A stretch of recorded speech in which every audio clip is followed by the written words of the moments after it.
Senhor presidente, senhor ministro, primeiro eu queria demarcar, ministro José Eduardo Cardoso, uma posição aqui, que é a seguinte: o senhor está convidado aqui porque tem uma crise atual, que é o problema de Mato Grosso e Sul, né?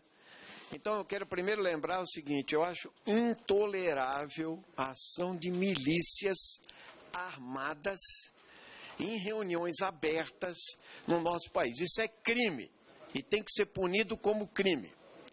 Isso aí é violência e mais violência no campo. Não é solução para nada. Não é solução para nada.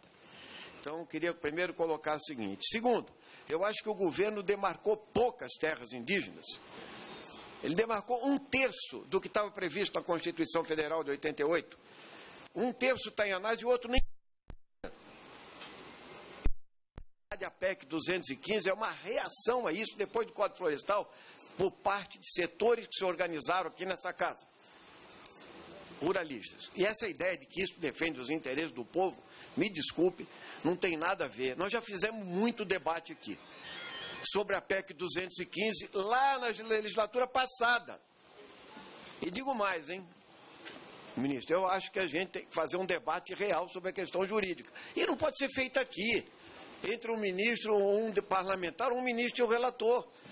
Entende? Porque tem gente, inclusive, que é capaz de fazer um debate maior, inclusive os membros do Supremo Tribunal Federal. Vamos trazer aqui o Dalmo Dallari, entendeu? O Comparato, o Celso Bandeira de Mello. Vocês trazem quem vocês quiserem, de juristas.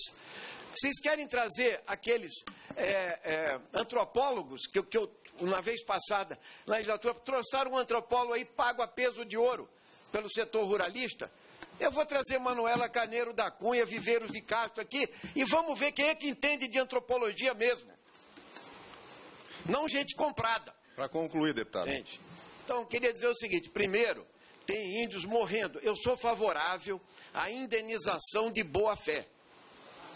De boa-fé ao pequeno agricultor que foi enganado de boa-fé, mas não ao grileiro, não ao latifundiário, e não ao aproveitamento oportunista daqueles que já têm muita terra, entende? Em nome disso, vão dizer que aqui no Brasil tem muita terra para pouco índio, inclusive em análise que eles fizeram em documentos. 520 mil índios aldeados têm 113 milhões de hectares de terra, terras da União, que não são dos indígenas, 98% com cobertura vegetal, 98% na Amazônia. Enquanto 67 mil proprietários, ministro, têm 195 milhões de hectares de terra.